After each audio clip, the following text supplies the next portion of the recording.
Namaste everyone. In this video we'll be solving this particular problem, which is on moment of inertia, and the diagram has been given to us, although the dimensions and even the shape is not given that clearly. We'll try to rectify that, and we have to find the moment of inertia about the horizontal base, which will be right here, and about the centroidal y axis. Now the diagram itself is symmetric about y-axis, the central y-axis.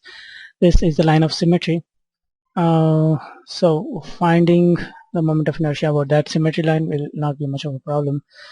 So let's go ahead and try to find it out.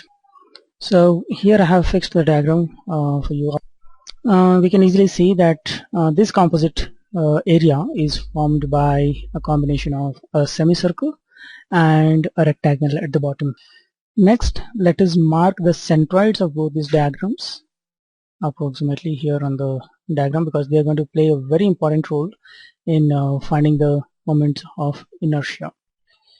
Now, because the y-axis, the vertical axis passing through the centroids, and this centroidal axis is actually symmetric, it divides the diagram into two exactly mirror imaged parts. That's the reason the centroid of this composite diagram will lie somewhere on this centroidal axis itself. Hence, let us try to first find out the moment of inertia about the centroidal axis, because it's going to be much more simple. So Iyy is what we want to find. Now the top one is a semicircle, and the axis is actually passing through the center. So its moment of inertia will be exactly half of the complete circle, and we know the moment of inertia for a complete circle is pi r power 4 by 4. So half of that will give us the moment of inertia about the centroidal axis for this semicircle. To this we'll have to add the moment of inertia of the rectangle. Now that's going to be hb cube by 12. Since the y-axis is passing through the centroids of both the diagrams, we don't have to apply the parallel axis theorem, and it's not as complicated. That's the primary reason why I went ahead and chose this to solve first. Okay, so now we just have to take the measurements from the diagram and substitute in this to calculate it. So now radius will be the radius of the semicircle, and that will be half of the diameter, which is given as 60. So R value is 30, H value of course is 50, and B value is 20.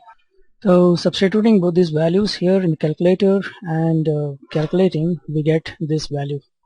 So this is the value that we are getting, and we don't want any decimal points after the any digits after the decimal. We don't want them. So what we can do is basically, because this is greater than 5, this whole digits can be removed, and we have to actually add 1 here.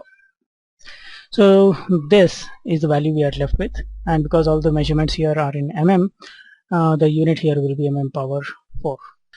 Now the first bit, that is I about the base, is slightly more complicated. For the rectangle, we already know the formula about the base, and we know the formula for a rectangle. The moment of inertia of the rectangle about its base is hb cube by 3.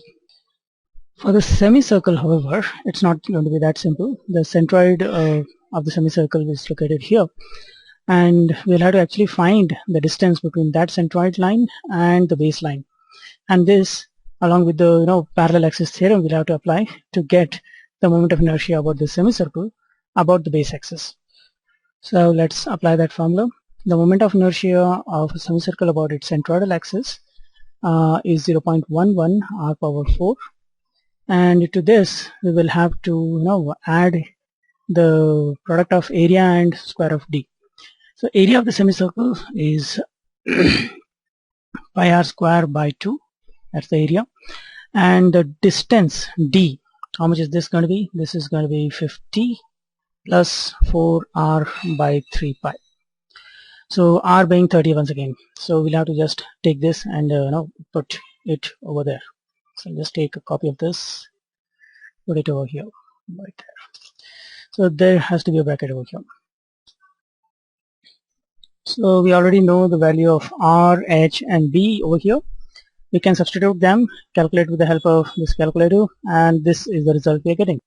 So this is what we get. So since we don't any digits after the decimal point, we can just ignore it because it is less than 5, and this is its value in power 4. So that's it. This is our first bit, and this here is our second bit. Hope you have understood this problem perfectly. If you want more such problems to be solved on the YouTube channel, you can just let me know in the comments, or you can contact me through WhatsApp or whatever other means you have available to you. Thanks for watching, and goodbye.